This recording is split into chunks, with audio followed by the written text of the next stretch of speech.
Welcome to the haunted station, where the shadows breathe, the walls remember, and the trains never truly stop running.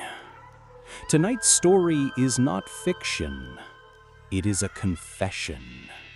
What you're about to hear is the truth of what I saw the night I stepped into a platform that should not exist. The night I boarded a train that was never meant to carry the living. I never believed in ghosts. Not really. Sure, I enjoyed the idea of them, the whispers in the dark, the late-night stories my grandmother used to tell when the lights went out during storms, but I never thought they could touch me. That changed the night I missed the last train. It was past midnight. I had stayed too late at work again, buried in files and deadlines. My phone buzzed weakly at 3% battery, its glow faint as I checked the transit app. The last train had already left an hour ago. My stomach sank. I lived 2 cities over. A taxi would cost more than I could afford. I cursed under my breath, shoving the useless phone back into my pocket. And then I saw it. A notification flashed briefly across the screen before it dimmed again. Special midnight service. Platform 6. Departure 12:40 a.m. Platform 6? That couldn't be right. Everyone knew this station only had 5 active platforms. 6 had been sealed off after an accident more than 20 years ago. Nobody talked about it. Nobody went near it. But when I lifted my eyes, I saw a glow in the farthest corner of the station. Dim yellow lights flickering. I told myself it was probably nothing. A mistake, maybe maintenance workers. But my feet moved anyway, carrying me closer. The further I walked, the quieter everything became. The humming of vending machines, the buzz of the overhead lamps, even the sound of my own footsteps seemed to die away. The silence pressed against me like a heavy blanket. When I reached the rusted gates of Platform 6, they were standing wide open. The sign above was still there, though faded and peeling. Platform 6, restricted access. And beneath it, someone had scrawled in red spray paint, "Do not enter after dark." I swallowed hard. My pulse thundered in my ears, and then I stepped inside. The platform smelled of mold and damp earth. The floor tiles were cracked, littered with old wrappers and crumbling newspapers that looked decades old. Rain leaked through the roof above, dripping on broken benches. But the tracks gleamed.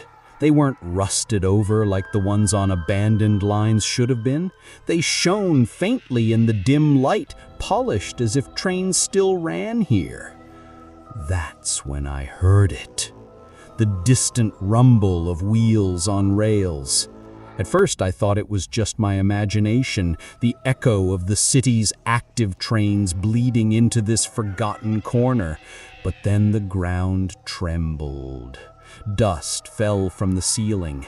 A glow appeared deep inside the tunnel. A train was coming. I stood frozen as the headlights grew brighter, their glow a sickly yellow-white that lit up the cracked walls of the tunnel.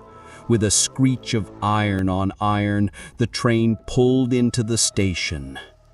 It was like something from another time. The cars were long and silver, edges rounded like designs from the 1940s. The windows were fogged from within, and the body of the train bore scars of rust and peeling paint. Steam hissed from its undercarriage, filling the air with the bitter scent of iron. The train slowed to a stop directly in front of me. The doors creaked open. Inside, the corridor stretched dark and narrow. The lights flickered weakly, painting everything in a pale gray glow. And then I heard it, soft, distant, crying. Not one voice, but many, layered, muffled. I should have left, should have run, but exhaustion blurred my thoughts. I only wanted to get home. Against every instinct screaming inside me, I stepped onto the train. The moment my foot touched the floor, the doors slammed shut. The lights went out. The darkness pressed in thick and suffocating. I could hear my own breath, ragged and shallow, and the low hum of the train engine beginning to stir. And then the lights flickered back on. The seats were full. I don't know how I didn't notice before. When I'd stepped inside, the train had looked empty, but now every seat was occupied. The passengers sat still, silent, staring straight ahead. Their skin was pale grayish. Their clothes were tattered, out of style, as if pulled from different eras of the past. Some looked like they belonged in the 1970s, others decades earlier. And none of them moved. The only sound was the steady, low sobbing that seemed to seep from all of them at once. My stomach twisted. A chill crawled down my spine. I tried to step back, to get off, but the doors were sealed shut. No buttons, no levers, just cold, impenetrable metal. And then the train lurched forward. The sudden motion sent me stumbling into the aisle. The lights above buzzed, flickering in uneven rhythm. I could see the faces of the passengers now, gaunt, hollow-eyed, their lips trembling as though whispering words too faint to hear. One man near the front turned his head. Slowly. His eyes met mine. They were black, completely black, as if the pupils had swallowed everything. And then, in a voice like a rusted hinge, he spoke. "You shouldn't be here." I staggered back, my chest tightening. "Where is this train going?" I whispered, though I wasn't sure why I expected an answer. The man's jaw twitched. He looked past me, through me, as though staring into something far away. And then, in unison, every passenger turned their head toward me. The sound of bone creaking filled the car. Their hollow eyes locked on me, and together they whispered, "Down." The air grew colder. My breath fogged. The lights flickered violently, plunging the car in and out of darkness. When the bulbs steadied again, the passengers were gone. Every seat was empty. I collapsed against the nearest pole, heart pounding so hard it hurt. My hands trembled. My body screamed to wake up, to escape this nightmare. But the train only sped faster, the windows showing nothing but black tunnels rushing by. And then I realized something worse. There was no sound of brakes, no sound of rails. The train wasn't on tracks anymore. It was moving through nothing. I forced myself towards the front of the car. My shoes clattered on the metal floor, the echo too loud in the suffocating silence. And then, at the end of the corridor, the conductor's cabin waited. The train plunged forward through the void. No rails, no tunnel, nothing but blackness pressing against the windows. It was as if we had left the earth entirely, swallowed by some endless abyss. My throat felt dry. Every part of me screamed to get out, but there was no exit. The doors had no handles, no way to pry them open. I tried pounding on the glass, but the echo just came back at me hollow and mocking. The silence was unbearable. Until it wasn't. At first, I thought I heard the faint clatter of footsteps behind me. I turned. Nothing. The aisle was empty, the seats deserted. But the sound came again, closer this time, a slow, deliberate stride. Tap, tap, tap. The lights flickered overhead, and when they steadied, I saw someone standing at the far end of the car. It was a woman. She wore a dress that might have once been elegant, but it was stained, frayed at the edges, mottled with something dark. Her hair hung in tangled ropes, her face hidden behind strands. She swayed slightly, as though rocked by a breeze, though the air in the car was still. My throat felt dry. Every part of me screamed to get out, but there was no exit. The doors had no handles, no way to pry them open. I tried pounding on the glass, but the echo just came back at me hollow and mocking. The silence was unbearable. Until it wasn't. At first, I thought I heard the faint clatter of footsteps behind me. I turned. Nothing. The aisle was empty, the seats deserted. But the sound came again, closer this time, a slow, deliberate stride. Tap, tap, tap. The lights flickered overhead, and when they steadied, I saw someone standing at the far end of the car. It was a woman. She wore a dress that might have once been elegant, but it was stained, frayed at the edges, mottled with something dark. Her hair hung in tangled ropes, her face hidden behind strands.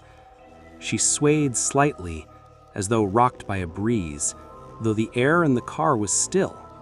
My voice cracked when I tried to speak. Hello? Are you real? Her head twitched at the sound. Slowly, agonizingly, she raised her face. Her skin was ashen, lips cracked, eyes wide and white, the pupils drowned in milk. She opened her mouth, and a low moan rolled out, vibrating through my chest. I stumbled back, but she didn't move toward me. She only lifted her hand. Her finger pointed down the corridor, toward the next car. The lights blinked again, and she was gone.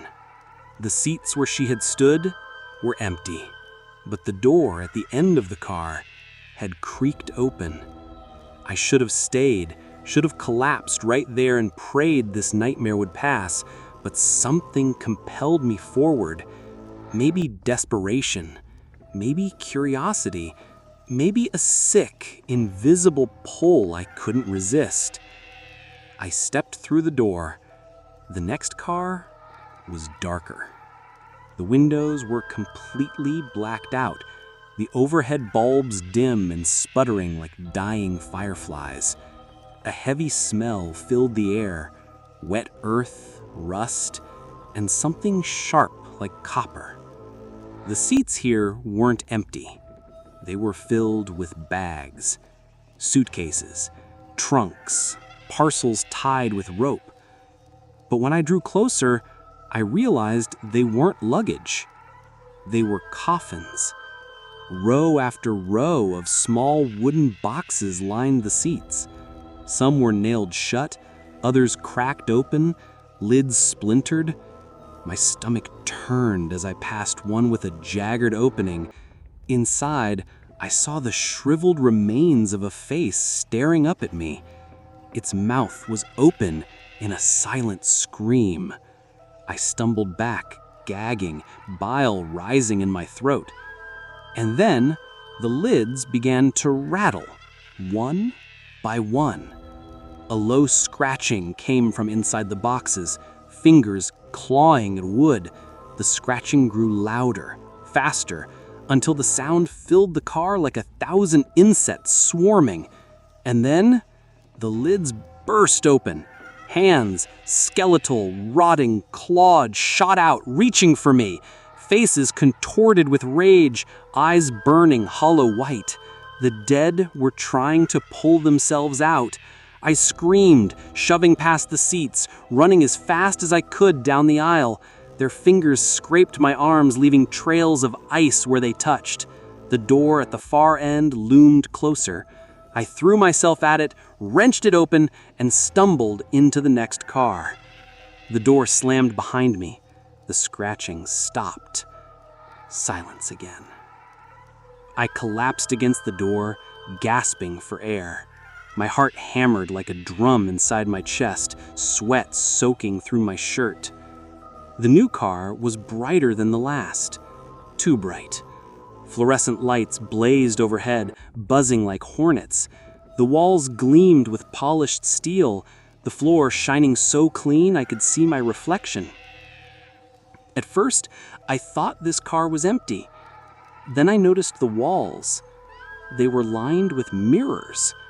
Not real mirrors, glass panes, but beneath the glass were faces. Dozens of them.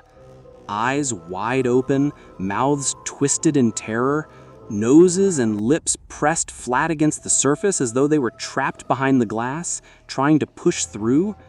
Their breath fogged the inside, their palms slapping against the panes. And every face was watching me.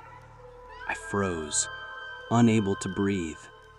The nearest face, a boy, no older than 10, lifted his hand slowly, pressing his palm against the glass. His mouth opened. I heard the sound, faint at first, muffled as though underwater. "Help me." The words chilled me to the bone. And then the others joined in. "Help me. Help me. Help me." Their voices rose together, filling the car with a desperate chorus.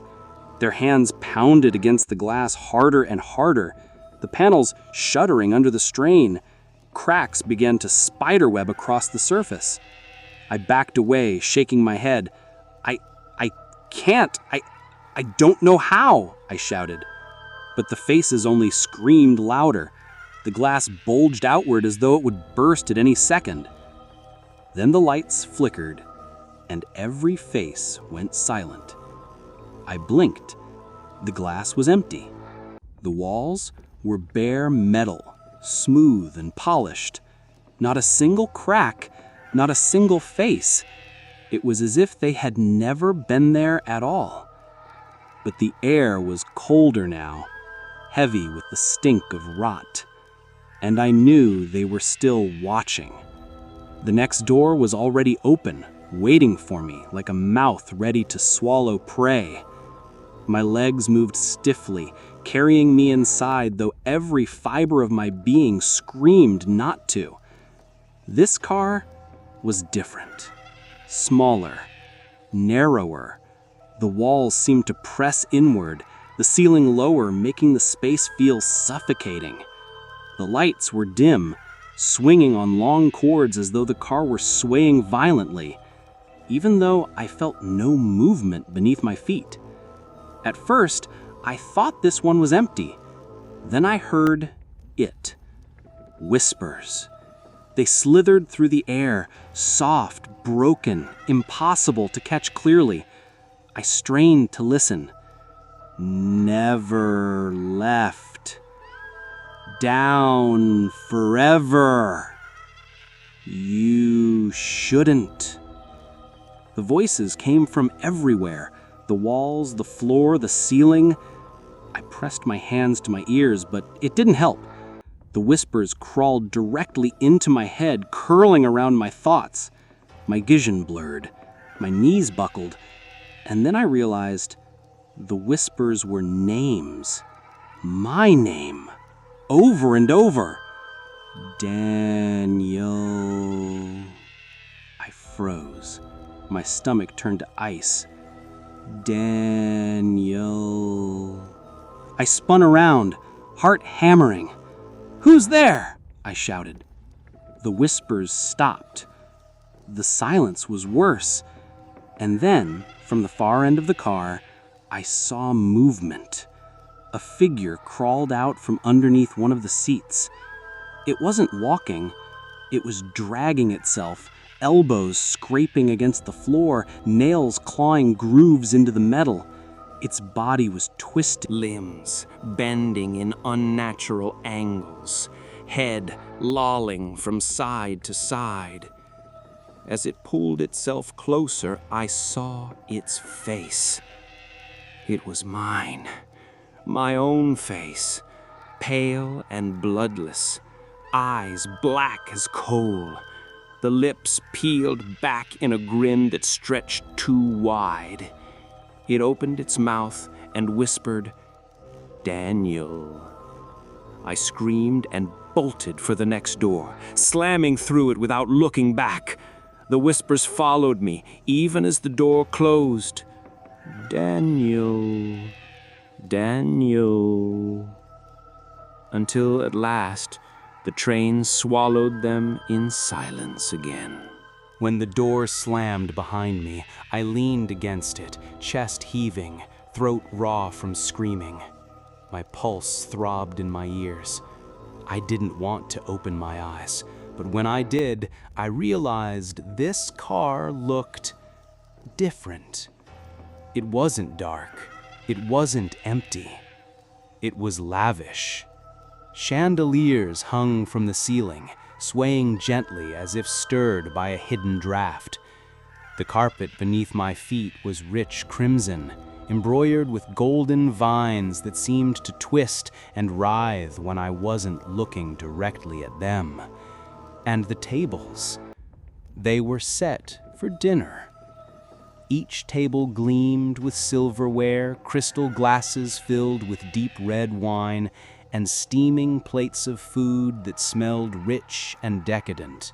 Roast meat, buttered bread, sugared fruits.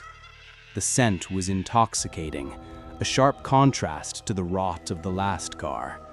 My stomach growled despite the horror boiling in me.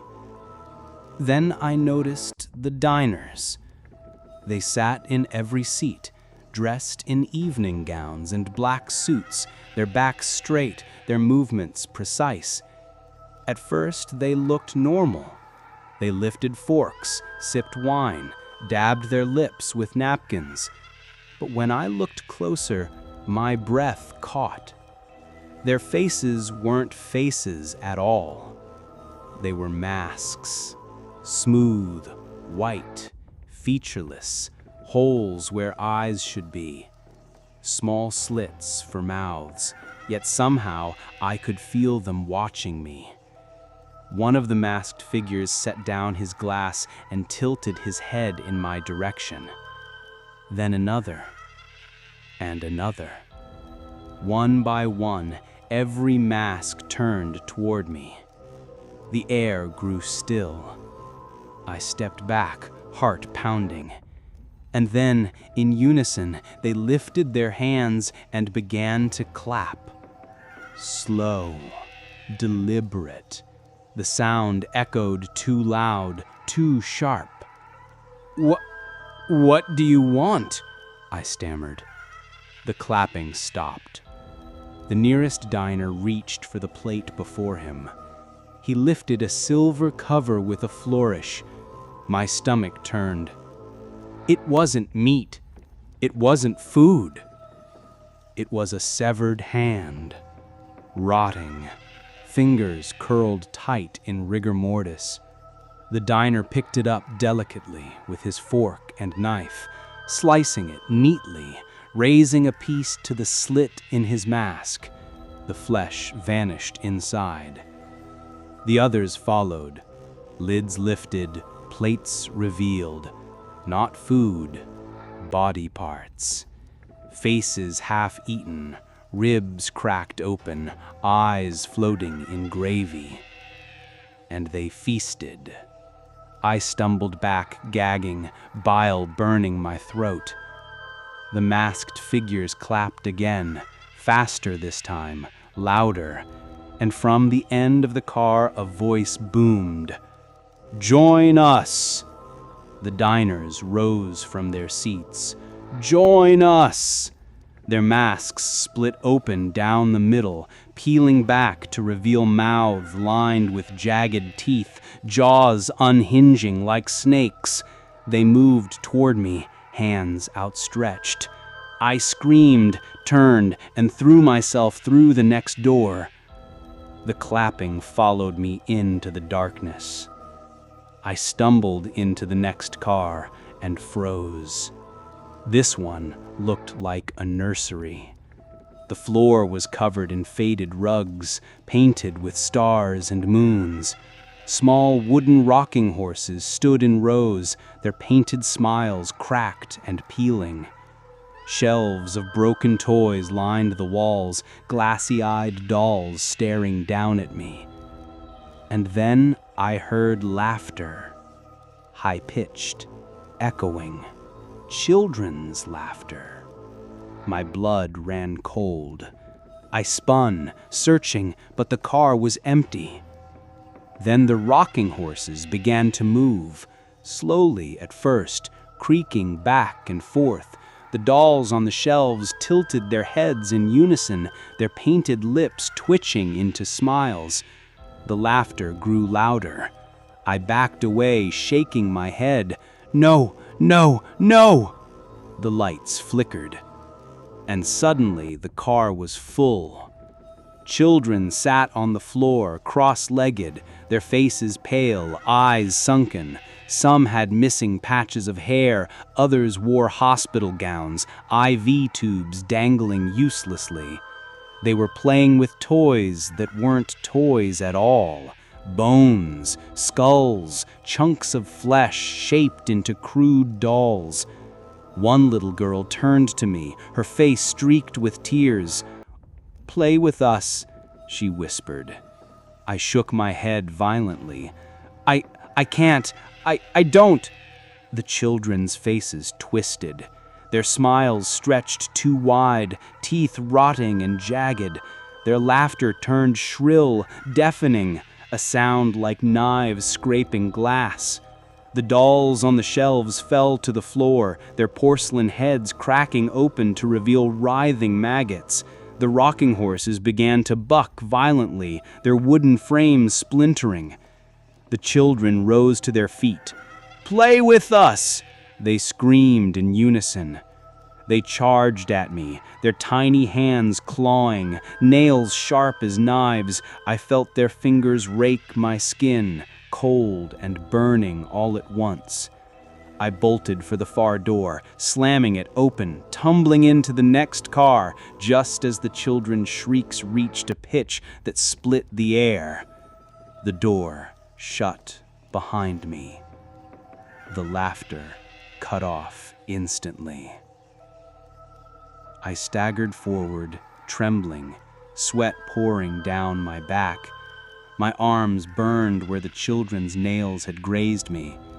The pain felt too real, too deep. The new car was quiet. It was lined with bunk beds, stacked too high on each side, sheets tucked neatly, pillows fluffed. At first glance, it looked almost normal. And then I saw them. Bodies. Every bed was occupied. Men, women, children, all lying perfectly still beneath the sheets. Their faces were pale, lips blue, eyes closed. I thought they were corpses. Until one of them opened his eyes. They all did. Hundreds of eyes snapped open at once, glowing faintly in the dark. Their heads turned toward me in unison, their necks cracking. I couldn't move. Then together they spoke, "Lie down." Their voices were a whisper and a roar at the same time, echoing in my skull. "Lie down." I shook my head, backing away. "Lie down," they repeated, now louder, sheets rustling as their bodies began to shift, to sit up, to rise from the bunks. "Lie down!" They moved toward me, hundreds of them, their bare feet slapping against the floor. Their mouths opened wide, wider than humanly possible, black voids stretching down their throats. I screamed, bolting down the aisle, shoving past reaching hands, their fingers clutching at my clothes, my hair, my skin. The exit loomed ahead. I dove through it, slamming the door shut behind me. The whispers stopped, but I could still hear them in my head. "Lie down." The next car was different. The moment I stepped inside, everything went silent. Not the kind of silence where you can still hear your breath, your heartbeat, the hum of the lights. No, this was absolute silence. A suffocating void where even my thoughts seemed muted. My footsteps made no sound. My breathing didn't exist, and the air, it was wrong. Thick, heavy, like I was underwater. The car stretched endlessly, or maybe it just felt that way. I started walking, but each step dragged me deeper into that suffocating stillness. My chest ached, my lungs screamed for air, but nothing filled them. Then I noticed the seats. At first, they looked empty, but as my eyes adjusted to the dim light, I saw figures sitting there, row after row of passengers. They were frozen. Mouths open mid-scream, eyes wide with terror, hands clawing at the air, but no sound came from them, not even the faintest whisper. It was like someone had plucked their screams right out of existence and left their bodies stuck mid-moment. I stumbled past them, my hands shaking. My lungs burned. I needed air. I needed sound. I tried to scream, but nothing came out. And then one of the frozen figures moved. His head turned slowly, eyes locking onto me. His jaw opened wider, wider than humanly possible, and suddenly the silence cracked. A single sound pierced the air, his scream. It was deafening, shattering, a sound that ripped through me like glass splintering in my bones. I dropped to my knees, clutching my ears, but it didn't help. The scream grew louder, filling every corner of the car. The other passengers joined in. One by one, their screams burst into existence, a tidal wave of agony and despair. The sound was unbearable, my skull vibrating, blood trickling from my nose. I crawled forward, desperate, dragging myself toward the door. My vision blurred, the world spinning, but somehow I reached the handle and wrenched it open. The moment I stepped through, the sound cut off. Silence again. I collapsed, gasping, sobbing. My throat was raw, though I hadn't made a sound. The next par was hot. The moment I entered, heat slammed into me like a furnace. My skin prickled, sweat poured down my face, and my lungs burned with every breath. This car wasn't normal. It was fire. The walls glowed red, flames licking across the metal, yet somehow not consuming it. The floor was searing beneath my shoes. Smoke thickened the air, stinging my eyes. And then I saw them. Figures moving in the fire. Men and women, their bodies charred black, skin peeling, flesh bubbling. They writhed and stumbled, flames clinging to them as though alive. Their mouths opened in endless screams, voices raw and broken. One staggered toward me, hands outstretched. His fingers were burned to bone, his face a melted mask of agony. "Help!" he rasped. His voice was wet, cracking. And another joined him, then another, dozens of them, crawling from the fire, their bodies dripping molten flesh. They reached for me, clawing, begging. "Help us! Take us out! Save us!" I stumbled back, shaking my head. I can't, I don't know how. But they didn't stop. Their numbers grew, filling the aisle, their burned hands clutching at my arms, my legs, my clothes. Their flesh sizzled against my skin, leaving searing burns where they touched. The heat grew unbearable. My vision wavered. I shoved past them, screaming, running toward the far door. They clung to me, pulling, dragging, but somehow I tore free. I threw myself through the door, slamming it shut behind me. The screams cut off. The heat vanished. But the smell of burning flesh lingered in my nose. This car was dim, lit only by a single bulb swinging overhead. The shadows it cast stretched long and sharp like claws reaching across the floor. And the seats, they were occupied, but not by passengers, by mannequins.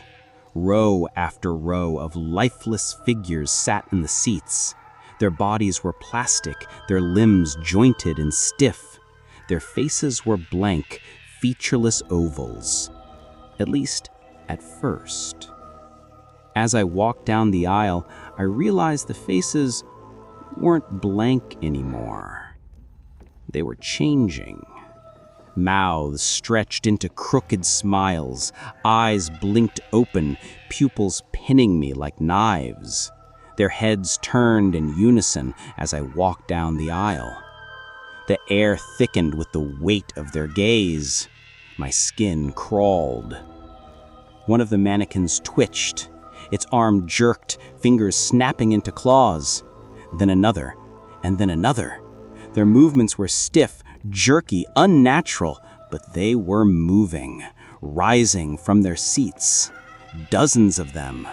They surrounded me, their smiles too wide, their eyes too empty, their jaws opened in perfect unison, and a voice poured out, hundreds of voices speaking as one. "We see you." The sound rattled my bones. They stepped closer. "We see you." Closer. Their hands reached out. I bolted forward, shoving past their plastic arms, their fingers scraping against my skin like knives. Their voices rose, overlapping, a deafening chant. "We see you. We see you. We see you." The door loomed ahead. I threw it open, stumbling through. And the chanting stopped. The mannequins were gone, but I still felt their eyes. Watching, always watching. When I pushed open the next door, I didn't find another car. Instead, I stepped into nothing. The train was gone. I was standing on the tracks, endless, stretching into the dark horizon, swallowed by fog. The sky was black. No stars, no moon, just darkness pressing down on me like a weight. The air was still, too still. I turned around. The train door was gone. No train, no station, no anything. Just me, alone on the endless tracks. I started walking. What else could I do? The iron rails glimmered faintly under my feet, guiding me forward. I walked and walked, each step echoing in the silence. But no matter how far I went, the landscape didn't change. Just tracks, just fog, just dark. Hours seemed to pass. My legs ached, my throat dry. I screamed, hoping for an answer, but my voice vanished into the nothing.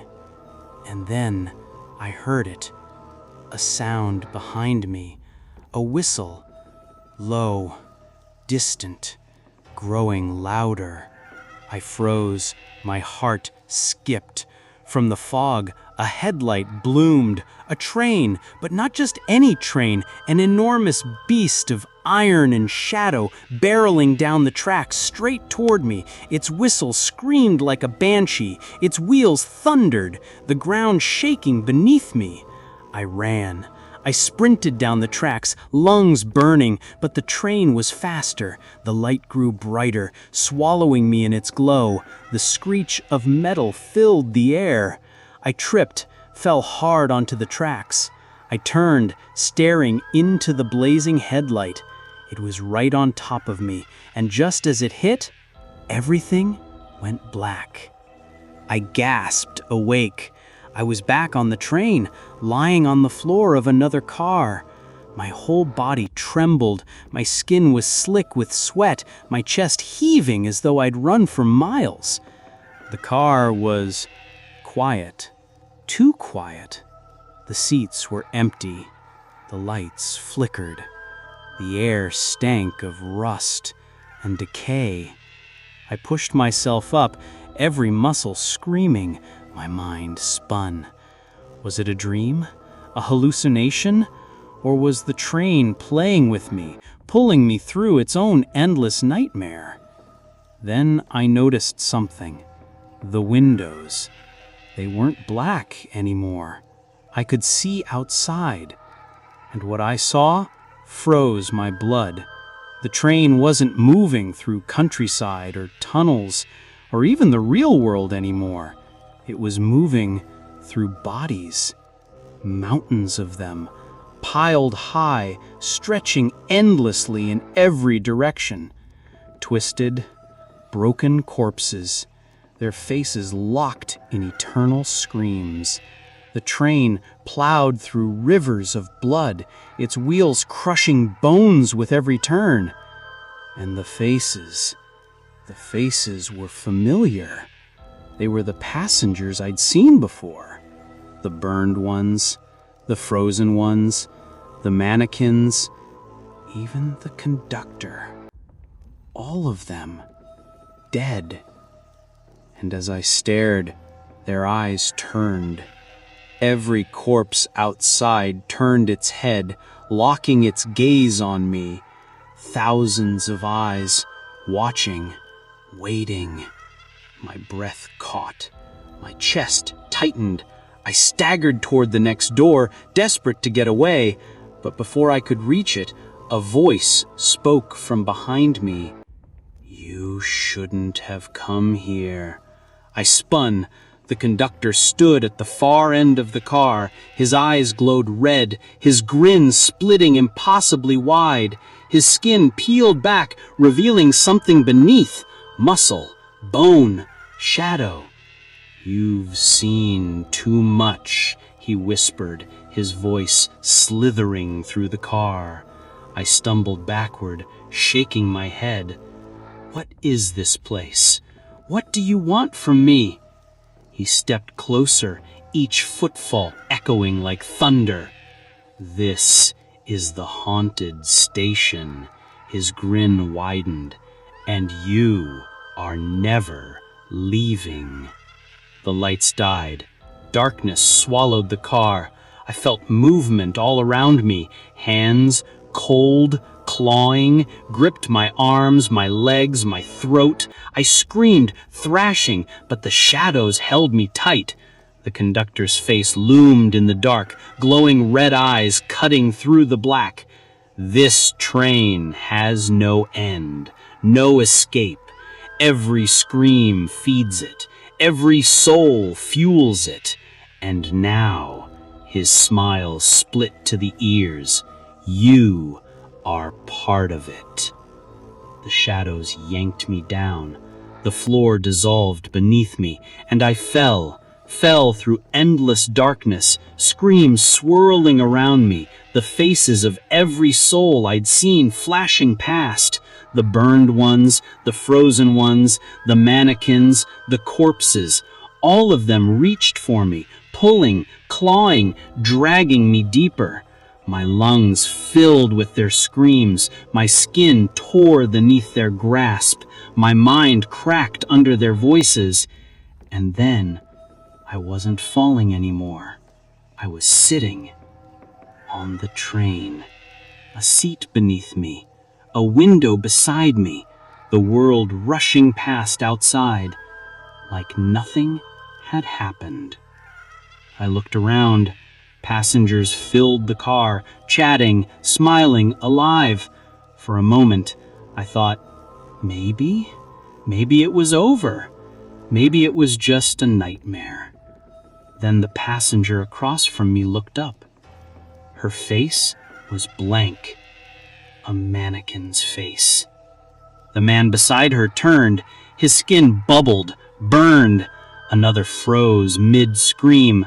Another's eyes glowed red. One by one, the passengers changed. Every nightmare I had faced now sat with me, surrounding me. And they were smiling. The lights flickered. The train whistle screamed. And I knew I was never leaving, because I wasn't a passenger anymore. I was part of the train.